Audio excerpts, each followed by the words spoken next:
Look, I can't help but think that now might be a good time for a little fire and ice. Please No, do not know. there's never a good time for fire and ice. What happens when you mix fire and ice? Warm water, baby. It's bubbling, baby. Warm water. Warm water.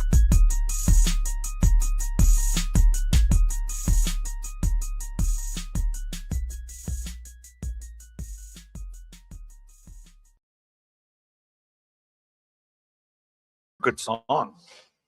I like when we start off with good songs, don't you? I always do. It is Saturday afternoon. It is lunchtime here, and it's time for Fire and Ice. Mike Tipton, Brandon the Iceman Cone, David Halpern hanging out with us right now as well. A little bit later on, we are going to have the radio voice, play-by-play man of the Chicago Bulls. Chuck Swirsky is going to be joining us to talk about NBA Finals, or not NBA Finals, Western Conference Finals, Game 7. My San Antonio Spurs taking the Oklahoma City Thunder to the brink. I am terrified of this game, Brandon, but we will talk about that coming up here in just a little bit. Brandon, before we get started, to let everyone know about the specials today. All right. So, sorry about that. It was a little loud. It was a bit. My ears, I can't hear. It actually, they still have the $10 endless appetizer. So you could get your fried pickles, you could get your cheese sticks, you can get your onion rings, you can get a little bit of this and that. $10, and then if you add over a few people, it's like an extra $2.50 a person. That's a hell of a deal. Happy hour, late night, 3 to 6 p.m. Monday through Friday, 9 to 11. Every day, $2 off. All drafts and margaritas, $2. Signature cocktails, $3. Shorty shots, $6 apps, including pretty much the fried pickles, the hatch queso, the bacon cheddar jumbo tots. They're huge. What a notch, man. So, you know what? Our favorite thing, and we put them out of business, unfortunately, is the endless appetizer thing. Oh, yeah. Oh, no. With all the bottomless apps that they got, it's one of the most amazing things that they could have done. Also, a horrible idea for them to let us know that, we got bottomless apps, and all you got to do is pay X amount of money, and the two of us just sit there like evil villains clicking our fingers together like, oh, bottomless apps, you say. Right. It sounds like a good idea for us. Come hungry. And then a little bit later on, Brandon and I are going to order it in order to celebrate the summer that is coming up here. The red, white, and booze lemonade, brother. It sounds amazing. It looks amazing. The picture of it, I can't wait to see it here on the table in front of us. You can see it right there. It looks It good, does and look it's good. very patriotic. It does look good. And it is almost the best time of the year, as you noted. The summer is, let's face it, it's summer. I mean, it's going to be 100 pretty soon. And, the kids are getting out of school and all that. School's almost out for summer. And you got to be able to have a patriotic lemonade. Absolutely. It looks great. The most patriotic lemonade. It is. Many people are saying it is the most patriotic lemonade you could possibly have. Sounds good to me. Oh, and speaking of amazing things that are about to join us here on Fire and Ice, Chuck Swirsky, the voice of the Chicago Bulls, joining us right now. I'm so glad that you joined right now, Chuck, because I've been trying to hold in my excitement about NBA Western Conference Finals Game 7. What are your thoughts on everything that's been going on so far with San Antonio and the Oklahoma City Thunder? Well, I think you're going to see, number one, incredible ratings tonight. This is a game that everyone wanted to see. They wanted to see it go 7 games against two of the powerhouses in the NBA, two teams that, again, things can change quickly, as we know, in the NBA. Things come at you pretty fast. But the nucleus of these two teams and how young they are and how gifted they are, I think they've got 10-year runs in them. And again, things can happen overnight, as we've seen. Just when you think a club is going to ride and a nice little run, an injury happens, players want more money, they get moved, chemistry changes. So, let's enjoy the moment, and the moment is tonight. Yeah, and speaking of the moment, I think that everybody is excited, Chuck, to see how this series has progressed. Victor Wembanyama has been an absolute phenomenal player at such a young age. Talk about what he's done for the NBA and how he's been able to lead this team, a very young team, to close to at least being potentially back to the promised land. Yeah, and great points. And by the way, he's only 22. Yeah. So, I mean, he is so mature beyond years. It's unbelievable.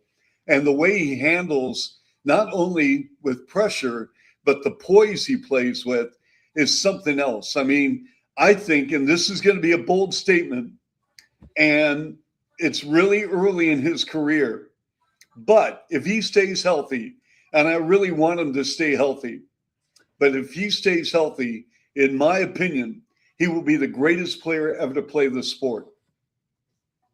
Wow, that's a bold statement.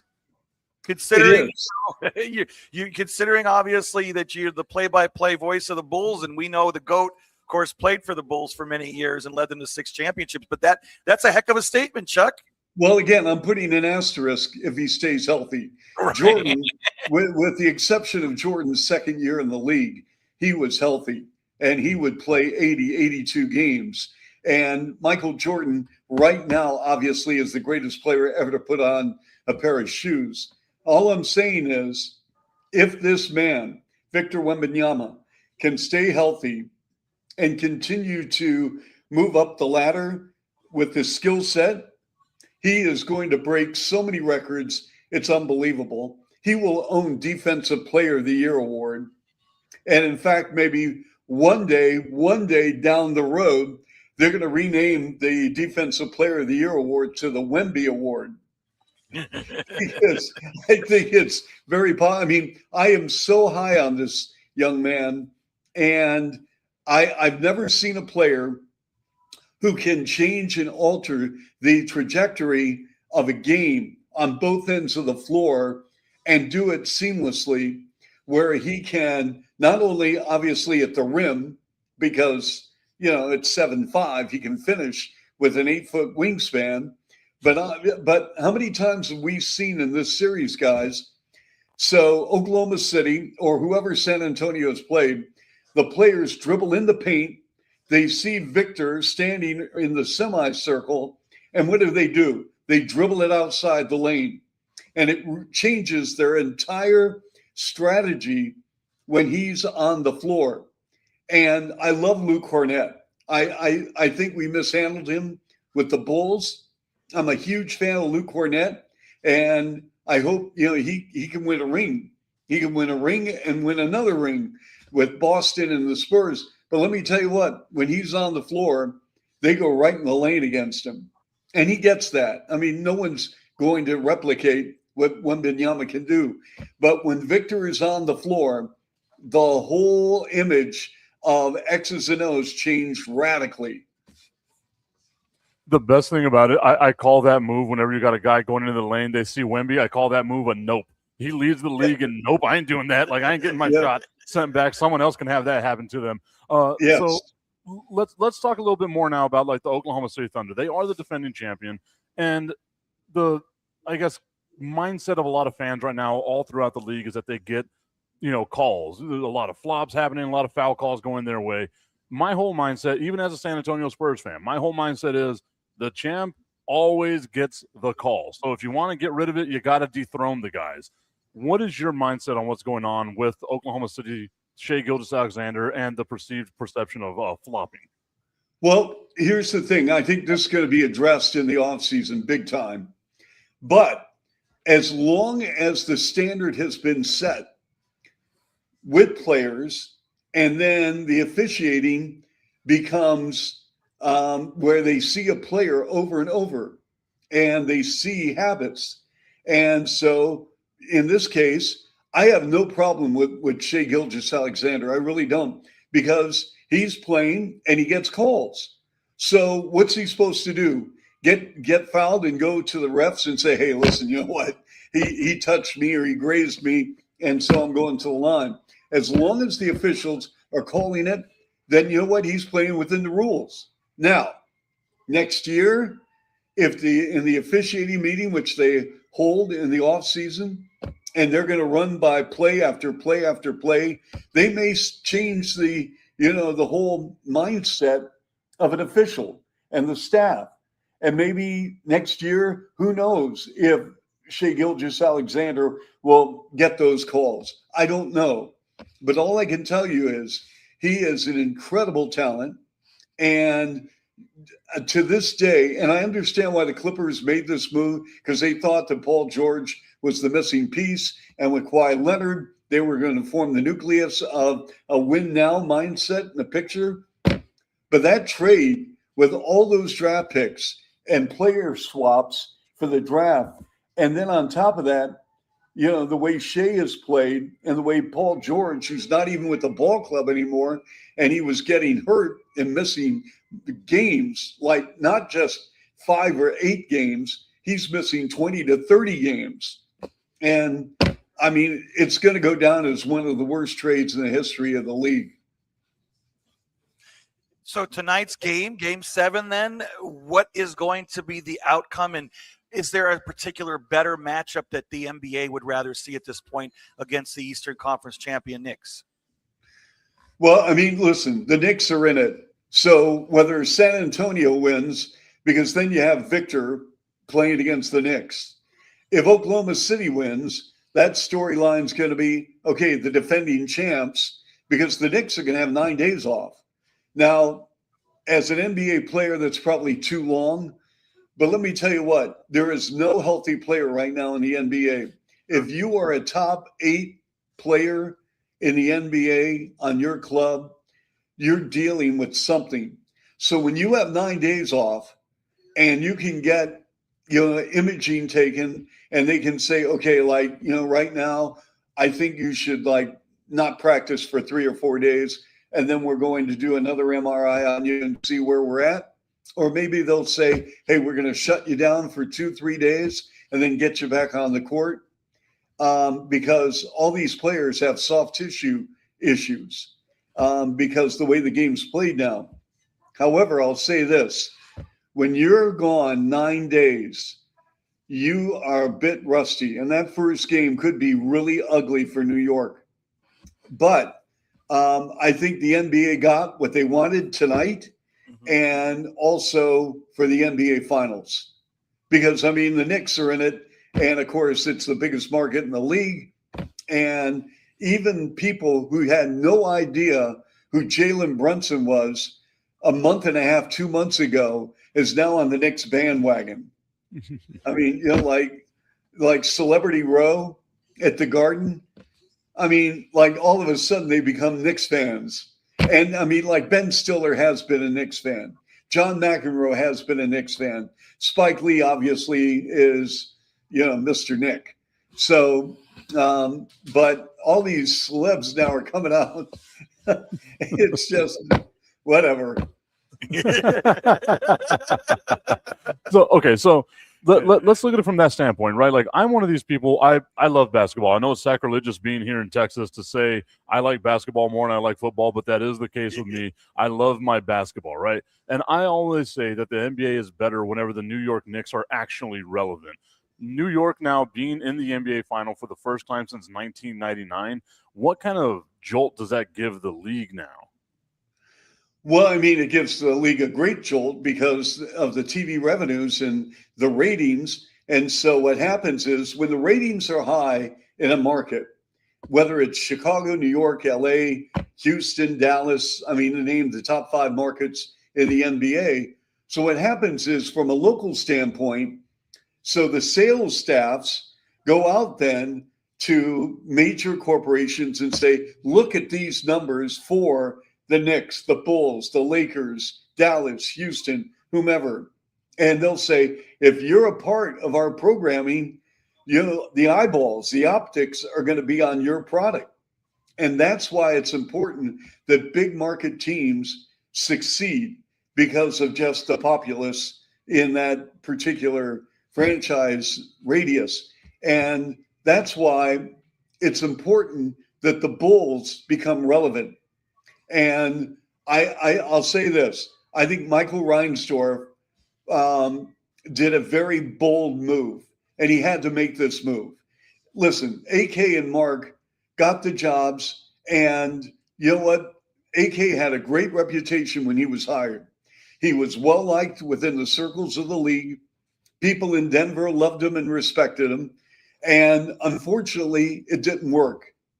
And so that doesn't mean that AK is a bad evaluator of talent. It just didn't work. Sometimes it works, sometimes it doesn't. And he went into the office every day hoping to make the ball club better. But this is pro sports. And as you know, you got to win or you got to turn it around. And, we were stuck in this play-in tournament or just barely making the play-in tournament. And it just never materialized where we could see, as a fan or as somebody like myself with the media as broadcasters for the Bulls, where we could see incremental uptake. And because we didn't get the upswing and that little, pulse of activity where you could say, all right, you know what, we can get that 5th seed this year, or we're going to move up 3 or 4 seeds in the East. It didn't happen. So I wish them well, but I give Michael Reinsdorf a lot of credit for making this move. And with all indications, I mean, they haven't made a trade. They haven't done a draft pick yet, but I'm very encouraged by what people tell me in the New Orleans market and Atlanta. He was only in Atlanta for a year, I believe, but his reputation is superb. And so let's see what Bryson can do, and we'll go from there. Chuck, you've been broadcasting Bulls games for many, many years now with Bill Wennington. And, of course, previously you worked with the Toronto Raptors. Being part of such a historic organization, what is your favorite Michael Jordan story of all time, whether or not it's been a personal story or just any Michael Jordan story? Wow. Okay, well, I want to be very clear. I was not the Bulls broadcaster when Michael Jordan played for the Bulls. In fact, I did the Bulls PA for 3 years prior to Jordan. And then the late, great Dan Fabian, who was the program director at WGN Radio, he came to me and said, okay, here's the story. You either stay as public address announcer for the Bulls, or you are going to remain as play-by-play announcer for DePaul. And that was a tough choice because I was starting to miss some DePaul games. And this is what I wanted to do since I was a little boy. And so even though I missed the Jordan years as the public address announcer for the Bulls, you know what? I'm a big believer that God has a plan for all of us.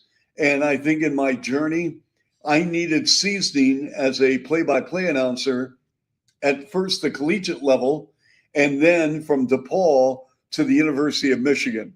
And without the University of Michigan, I don't get an opportunity to call play-by-play in the NBA. Without DePaul, I don't get the Michigan job. So all these things fell into place. And it's not, I mean, God gave me the gifts and to make something of this, but the blueprint that he put in my life, you can see, that has unfolded. So in answer to your question, I just think that, that Michael Jordan, when I was around him as a reporter, there was about maybe 4 or 5 years into his run with the Bulls, and they had not knocked the door yet. They were playing Detroit more or less and Cleveland every year in the playoffs before the Bulls finally beat Detroit and went to the finals in '91 to beat the Lakers in the first, three-peat. And then, there was a 2-year gap. And then, the Bulls won another three-peat. So there is, after the game, there are tons of reporters in old Chicago Stadium. The locker rooms, it was almost like a phone booth. It was so small and compacted.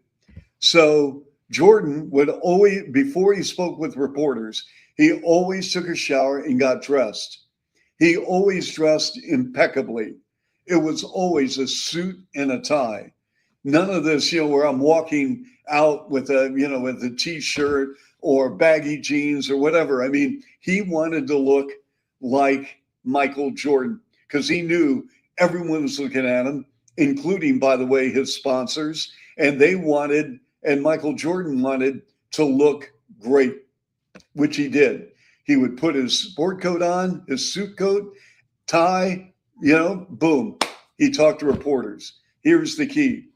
So I'm watching this, and there are rings around him. So you had the first maybe 4 or 5 people right there next to him. Behind that ring of reporters, another circle of people. Then behind them, so there were probably about 4 or 5. And when the first group left, the second group would move in. And it was almost like a wave. One would leave, the next would come in. So finally, there was a young man with a 1-game press pass, and he was in high school. And after everyone had left, Jordan is grabbing his bag to leave the locker room. And I will never forget this. This young man, you could tell he was nervous and he was shaking. And again, dealing with this, there was no tweet, there was no social media, none of that stuff. The cell phones had just come out, a little bit. It was starting a little bit. They looked like a phone box, where it was just so big. But so bottom line is this young reporter or young high school student goes up to Michael Jordan and he says, "Mr. Jordan, I'm doing a school project. Do you have time for 3 or 4 quick questions?" Michael Jordan looks at him and says, "Let's do it." Now, he could have easily said, "Hey, you know what? I just spent 30 minutes." And, Jordan had his people with him. He could have easily said, "Hey, listen, you know what? I gave everything that I had in this post-game press conference." And yet he took the time to talk to him. And to me, that was the best. That's so amazing to hear whenever you get athletes that do stuff like that, because you're right. 99% of the time, the athlete's going to be like, "Nah, I got something better to do. I'm going to go move on my way." And to hear, all the stories about Jordan, right? Like you hear the competitive monster that he was, of just the way how he flowed through the air and did all these things. But Jordan, the person, is such a better, was always looked at as like a really good, great person, especially whenever it came to charitable events and things like that as well. So hearing a story like that really, really does make me happy. Okay, so I wanted to ask you this, because Brandon, obviously that's the low-lying fruit asking you about Michael Jordan.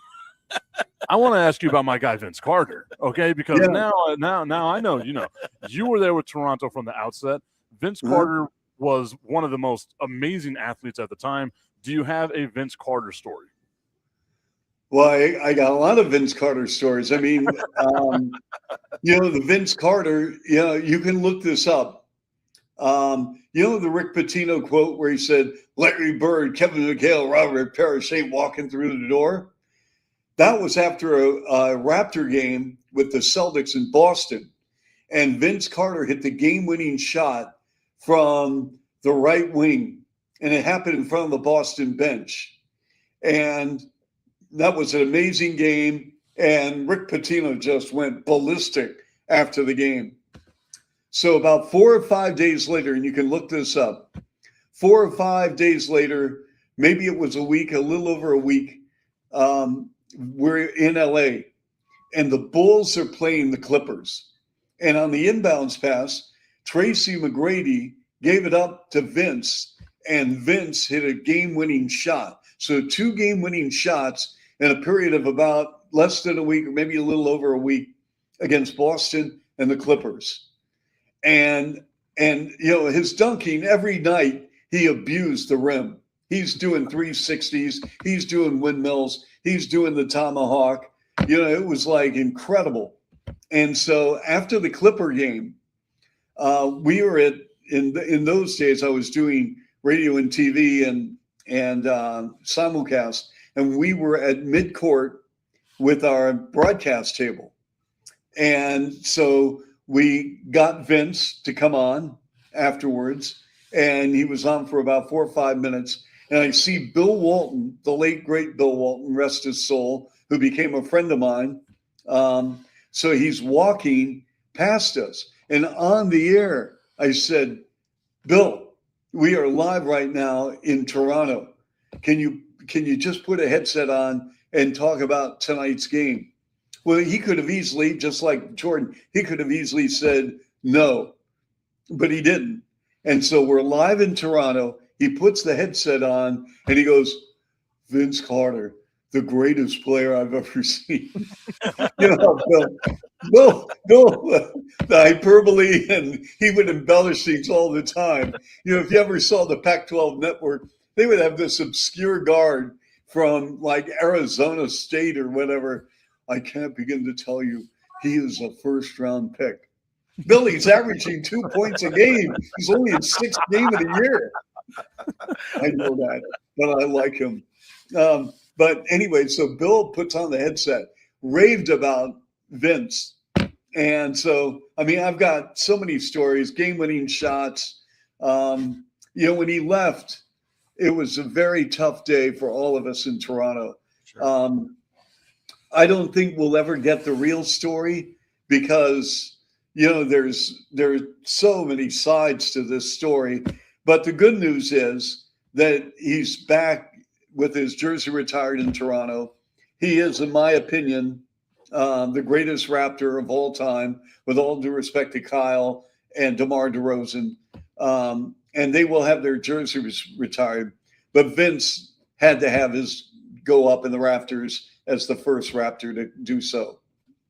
Chuck Swirsky, the radio voice of the Chicago Bulls, joining us here live on Fire and Ice. Chuck, speaking of a story, here's your X picture here of yourself. If they can see that. And Pope Leo, you were giving him a jersey. I don't even know if we can see that. No, it's not focusing in on it. It's terrible. I'm sorry. But anyways, I got a great picture, and we talked about it at my brother's wedding. Yourself and Pope Leo, you're giving him a Bulls jersey that says Pope Leo back when the Bulls played in Rome last season. Boy, that must have been really something for you to get to meet the Pope and talk to a little Chicago hoops. A Chicagoan, a fellow Chicagoan's the Pope. What was that like for you? Well, this came out of nowhere, really. Well, let's back up. So almost a year ago, so we know that Pope Leo is the first American Pope. And then on that day, we learned that he's from Chicago.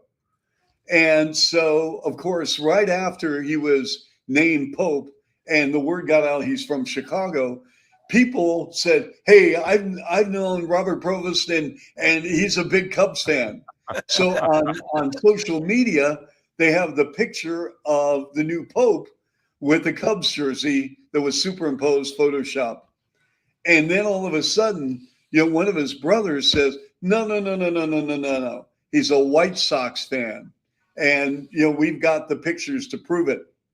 So about maybe 3 weeks later, and this is all true, I get an invite to MC the celebration of the new Pope, Pope Leo XIV, at White Sox Park and Guaranteed Field. And so family members were coming, friends that knew him from day one, teachers, the Cardinal Supich is there. They're going to have a mass. They asked me to MC.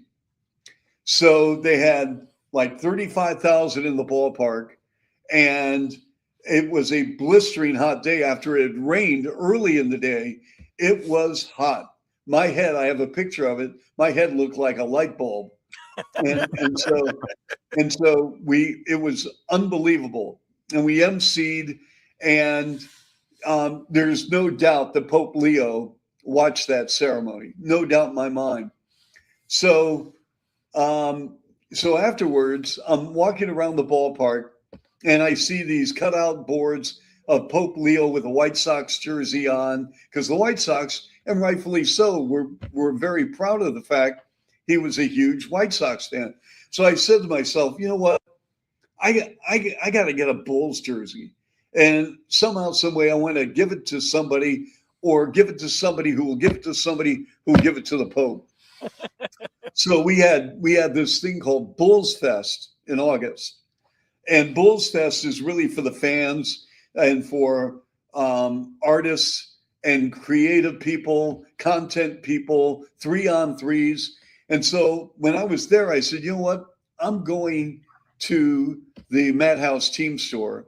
I'm getting an authentic Bulls jersey, 14 with Pope Leo inscribed, just like a half sphere over the Pope Leo 14. So I get the jersey about a week and a half later, and it never left my sight. So I write a letter, and I write a letter to the Archdiocese and said, I'd like to, hand this jersey to the Pope. Never heard back. Then all of a sudden, out of nowhere in October, I get this letter from the Vatican. And it says, seriously, I've got the letter. And the Vatican says, hey, listen, they didn't say hey. They said, we've got a general audience with the Pope November the 5th. And this is no guarantees that you're going to meet the Pope. But, to, have an invite was great. But St. Peter's Square, hundreds of thousands of people attend this. And so I'm thinking, okay, I looked at the schedule.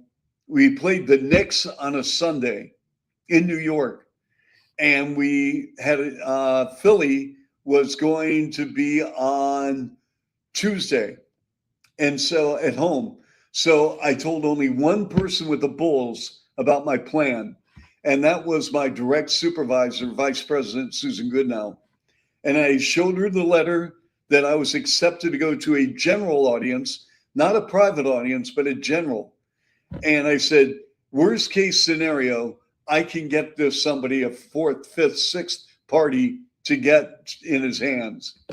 So what happens is I had 2-3 plane delays because of the air traffic controllers. It was so complicated with, whether or not they were working, not working. And I was delayed 3 times.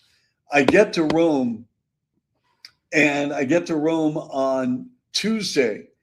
And there was a window of time where I had to stand in line to go through security to pick up my pass to get in the next day.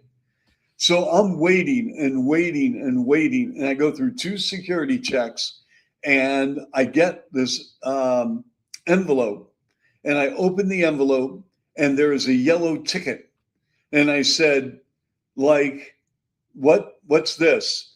And I'll tell you what, do you have 2 seconds? I'm going to interrupt this. Yes. Second. I'm going to show you something. This is cool. This is cool. And It the is coolest great. thing about it is what a great story. I mean, here we have Chuck Swirsky on, the voice of the Chicago Bulls, gets to meet Pope Leo. I mean, talk about huge. So this is the yellow ticket. So I don't know if you can see that or not. Yes. Yes, that's cool. Okay. So I opened the envelope and this is the yellow ticket. And I said, what's this? I don't know the difference. Yellow ticket, white ticket, red ticket, Willy Wonka. And so they said, oh, that's a yellow ticket and you're on the stage. I said, what? They said, you're on the stage, but there's no guarantee you're going to meet Pope Leo. And I said, oh my gosh. So I couldn't sleep that night because I didn't want to miss. I had to be back at 5:30 a.m. to wait in line.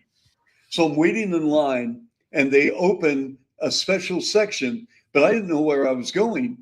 So they have these security guards that look like, the movie Men in Black, where they had these black Armani suits, a crisp white shirt with a thin black tie, with black sunglasses. And so I went up to one. I said, I've got this yellow ticket. Can you tell me where to go? And he looks and says, come with me. I follow him. I'm in the second row near the stage. I'm 10 feet away from the Pope when he spoke. So now I'm it's 2 hours before he speaks.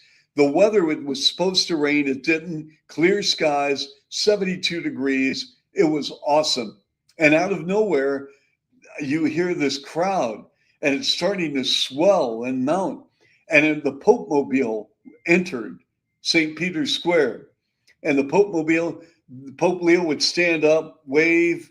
He never got out of the Pope Mobile, but he would wave and then he'd make his rounds and go. It was almost like a maze. And then there is a ramp, and the ramp goes up from St. Peter's Square to the stage area. And so the Pope Mobile drops him off. He goes to the stage. He spoke for about 15 minutes. And then at the end, he went to special needs adults and children, prayed with them, went to the newlyweds, and blessed them, went to the Cardinals who had come in from different areas of the globe, met with them, and all of a sudden, the security person says, 2 rows, single file, and there you go. No cameras, no pictures, nothing. So I'm waiting in line. I got my Bulls jersey, and the moment has arrived. The security person taps me on the left shoulder and says, go. And so I make myself this surreal. I mean, if somebody told me as a Catholic kid growing up when I was a little boy that I was going to meet the Pope, I would have said, you're nuts. But I went and I presented the Pope, and he was great. And I said, on behalf of the Bulls, I'd like to present an authentic Bulls jersey. And he looked and said, he goes, this is very nice. And I said, well, the Bulls last night, Pope Leo, erased a 24-point deficit and beat Philadelphia. And I said, it's amazing. We're 6-1. And I said, we're in first place. And he goes, really? And I said, yes. So we talked about, I said, I'm disappointed that I couldn't bring you Aurelio's pizza. And I said, but honestly, Your Holiness, if you set up a Portillo's here in Vatican City, it would be a huge success. And so that picture you have on your phone, he's smiling because he laughed at my joke. That's so awesome. Anyway, we talked for about 2 minutes, 2.5, and then I was escorted off the stage. And when I say escorted, I mean escorted. They took me right out. Boom, I was done. You're done for the day. So I'm walking back 2 kilometers to my hotel, and like my head is like on a swivel stick. I couldn't believe it. And so I'm thinking, there were no pictures. No one's going to believe that I met the Pope and gave him a Bulls jersey. And so I went back to my hotel. I'm trying to sleep because I hadn't slept. I have a flight coming in like 10 hours and back to the States. And all of a sudden, my phone blows up. Hey, we just saw, this Channel 9. Hey, we just saw the picture. I went, what? And what happened is there were drones or there are people around the stage taking pictures, and the Vatican website put my picture with Pope Leo on its website of me giving the Pope a Bulls jersey. And so for the next 5-6 hours, everyone was calling me. And so then we come back and, these coaches that I were meeting, days and weeks after, they'd come and say, hey, like Kenny Atkinson of Cleveland. So we played Milwaukee and Cleveland in a back-to-back when I got back.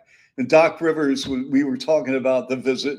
Next night, so with the NBA coaches speak like an hour and a half before the game. And first it's the home coach and then the visiting coach for 15 minutes. So Kenny Atkinson of Cleveland, the game's in Cleveland, speaks first. I'm walking to meet for Billy Donovan's press conference. Kenny Atkinson sees me and he goes, did you meet the Pope? And I said, yes. And he goes, tell me about that. I said, take too long, like our conversation is taking long. And he goes, no, I got time. I said, what? He goes, I got time. I want to hear about it. So I told him what happened. He goes, that's amazing. So we played Cleveland like once or twice more time. Every time I see him, he goes, man, you know what? That's a great story about you and the Pope. And other people, were coming to me. So that was that. And so, it was great. And, all I can say is I hope the Pope comes to Chicago. I don't think it'll be for a while, but when it does, this city is going to go absolutely crazy because he's one of us. Yeah. Who would have thought? That's tremendous. If the Pope goes to Chicago, we got to find a way to get to Chicago. We're going to Chicago. We'll be there. Don't worry. Yeah, we'll absolutely. sure. And then maybe we get to present him with a Fire and Ice shirt. We Let's we do we, it. have, I we, mean, have, we have to do it with Chuck though. Chuck's got to be Chuck, our man. we'll present our Fire and Ice shirt. You can be with us, so we can all Yeah. represent our podcast, and of course, the We'll Bulls. do a remote. Yeah. Yeah, for sure, absolutely. We got to get Great multiple story. sales staffs on this now. I love it. Great Yeah. story. Great story. Chuck, before we let you go, and I appreciate you being on for so long, we thank you not only for your time, but for being at my brother Matt's wedding. That was so cool because a lot of people don't realize that the wedding party was introduced by the play-by-play voice of the Chicago Bulls, Chuck Swirsky. And then, of course, after you introduce everybody, you give it away to Bill Wennington, your radio partner, and the Bulls theme song for their introduction is playing, and he gives a little speech. Talk about that's an incredible wedding to be at. I mean, to have you guys there, that was amazing.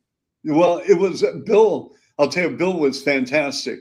Yes, I mean, he was great, which doesn't surprise me. But it was such a special day for Stacy and Matt. And the thing is, we love both of them so much. Of course, Matt, traveled with us when he was covering the Bulls for CHSN and Xfinity and Comcast and whatnot, but NBC Chicago. But I can tell you, Matt is so well respected. Everyone loves Matt. And so it was very humbling to even get an invite to the wedding, and how Bill spoke. He was so eloquent about, what Matt and Stacy, what their union's about. It was great. Well, I'll never forget you guys being there. It was wonderful, and certainly good seeing you again. We had lunch one time, and now I got to see you at the wedding, and finally got to meet Bill Wennington. That was tremendous. And I tell you what, we can't thank you enough for your time, spending 40 minutes with us. I expected 15. Thank you so much for everything, Chuck. It means the world to us. Well, thank you. I appreciate the invite and continued success. Thank you. Thank you so much, Chuck. Chuck Swirsky, play-by-play voice of the Chicago Bulls, spent 42 minutes with us. That's awesome. That was awesome. I mean, just the stories, man. Just the sheer amount of stories that he's got. The fact that you can say you got one guy who, and I was surprised. I had to check and see how old he was, because whenever he's like, yeah, I was the PA guy before Jordan got there. Well, brother, that was 1984. That was 40 years ago. Yes, he's been in the game a long time. He really has. And I mean, a legendary broadcaster. Oh, yeah. I mean, you got to think about all the cool things that he's seen over the last, like you mentioned, 40 years. Tremendous. Yes. We did see in the middle of that. I did not want to drink while he was talking about the Pope, but we got our red, white, and booze and lemonade from our amazing staff over here at Buffalo Wild Wings. It looks fantastic. Brandon, I know you got a little sip of that in there as well. How was it before I take a sip here? It's phenomenal. It's really good. It's very tasty. I think you'll agree. Oh man, that is good. Yeah. That is really, really. That's a dangerous ass drink right there. Yeah, that's amazing. That's going to be a good one right there. Okay, so Chuck gave us his thoughts of what's going to happen with the NBA Western Conference Final, Game 7 happening tonight in the middle of my El Paso Locomotive match that I have going on. So I got to find a way to get that on TV, while also finding a way to get Holly Holm and Jennifer Hahn Stephanie Hahn rather on the TV as well. What are your thoughts of what's going to happen tonight with the San Antonio Spurs on the road in Oklahoma City taking on the Thunder? So I'm not just saying this because, it's your team. It's not my team. It's your team. But I truly do believe after that tremendous Game 6 win to stave off elimination, that the momentum is with the Spurs right now. And I think the fact that they won that double overtime Game 1 in OKC is certainly that tremendous confidence builder, knowing that they can win in that hostile environment. So I think it's going to be a really good, close, competitive game, but I feel that San Antonio is going to narrowly pull it off and advance back to the finals, and it'll be a 99 rematch, which would be pretty darn cool. I want to say that you're right. I want to be there, but you know me, I go off of history, right? Yeah. Most of the time in a Game 7 setting, the home team wins that game 74% of the time, right? Like, that's just the way that it's set. However, Wembanyama's there. I must say, whenever you have an alien. Yeah. And he made a great point about Wembanyama, and I don't disagree with what he said. And he is an alien. I've been saying it for a while. Again, the caveat there is if. That's a huge if. Yeah, for sure. If he can stay healthy, he has all the tools to be one of the greatest to have ever done it. Because we look at him now like we've never seen anyone be able to do the things that Victor Wembanyama is able to do. That right there for the Spurs, to me, is their X factor. The biggest X factor that I think Oklahoma City has is experience. We have to remember the entire starting lineup for the San Antonio Spurs is an average of 22 years and 4 months old. Tremendous. Whenever you look at their next two players, it actually drops the average age of the Spurs down to 21 because it's two 19-year-olds that are coming off the bench for the Spurs. They have not been in this moment, and experience matters. That's why I feel that ultimately Oklahoma City is going to find a way to pull this game out. Yeah, and I won't be surprised if they do. And I had a feeling you were going to pick OKC, and I don't blame you in the respect that you're not a real Spurs fan. No, I'm just kidding. But I mean, no, I don't blame you. I mean, it's a tough place to win a Game 7, and you're right. No, most of the time the home team prevails. I just think that tonight, the obvious X factor will be Wembanyama. He's never been in this particular type of a situation before, and this is the type of situation where legends are made, and I feel that his legendary status continues, pulling off this Game 7 win, and what will set up, to me, will be a hell of a finals. Will be a great finals. Most people are coming into the Eastern Conference and Western Conference finals saying that whoever won the Western Conference final was going to be the de facto champion. Not necessarily. This Knicks team, they're good. Is really they're really good. Really good, and I mean they're very, very impressive. And again, their road wasn't an easy one to make it to the finals. I mean, Cleveland was really, really good. Okay, yes. And they swept them, so that wasn't ever close. And yeah, Chuck brought up the point about the rest, and I agree with him in the respect that you don't want to have too much time off, even though everybody and their brother is injured. But of course, once you get a little rusty, that's never a good thing. So they're jonesing to play. They're jonesing to start on June 3rd. A few days from now when Game 1 is going to take place. But nevertheless, this Knicks team is no slouch. I've been looking it up the entire time just because I am optimistic. The eternal optimist, Mike Tipton. Right. I keep looking up to see how much tickets would be in San Antonio for Game 1. I was in Alaska the last time they won the championship, so clearly as far away from Texas as I could possibly be. You going? I was, 14, 13, 15 years old the first time they won it. Okay. So it's been like this weird random road. And if the San Antonio Spurs make it to the NBA Finals, I will be there June 3rd. Okay. I will find a way. Like, I know that you always have a game. What was the cheapest ticket? They were not cheap. Okay. Yes. I mean, something like that. Even like a nosebleed's got to be ridiculous, right? Yes. And for me, like, it wouldn't even be, being inside. Like, I don't care if I go inside the stadium. Like, it'd be awesome to do that. But imagine being in San Antonio on the Riverwalk. So you're just going to celebrating the Spurs. Yeah, well, that's your. Hey, if I'm a fan like you, why the hell not? Hey, you drove 15 hours to cover the draft. Yes. Okay, why would I not take an 8-hour drive? Oh, 1,000%. I mean, that's the easiest drive I could do in a while. Yeah, and I know you don't mind driving. You don't care. No, You'll mind drive driving. anywhere. You'll drive to the moon if you have to. I mean, I would. I still want to find a way, Brandon, where I can get a company to help sponsor me driving from the northern tip of Alaska all the way to the southern tip of South America. The tip going to the tip. Yeah, tip. 3 tips together. We call it. That's a lot of tips. We call it the tri-tip pod. Who doesn't like tri-tip roast? Sorry, I couldn't resist. Okay, guys. So we're over here at Buffalo Wild Wings, 655 Sunland Park Drive. Brandon, before we leave, let everybody know about the specials. Bottomless apps, guys, $9.99. You get your fried pickles, your onion rings, your chips and queso. It's got a lot of good nosh. Of course, you can get the cheese sticks too. You add on a couple more people, it's like $2.50 each. Not bad. $2 off all tall drafts, off $3 shorty shots. Happy hour 3 to 6 p.m. daily, 9 to 11 p.m. every evening. Also $6 appetizers. Food is really good. We're about to eat like Buster's Gang. That's exactly what we're going to do. I'm a big fat guy. I am starving right now. I cannot wait to go ham on those bottomless apps. Everyone, I want to thank you so much for tuning into today's show. Chuck Swirsky, the voice of the Chicago Bulls, joining us as well, regaling us with some amazing stories. Cool. From Jordan to Vince Carter to the Pope. It was awesome. It was an amazing. What a great show, man. We'll see you guys next week. That was pretty cool. It really was.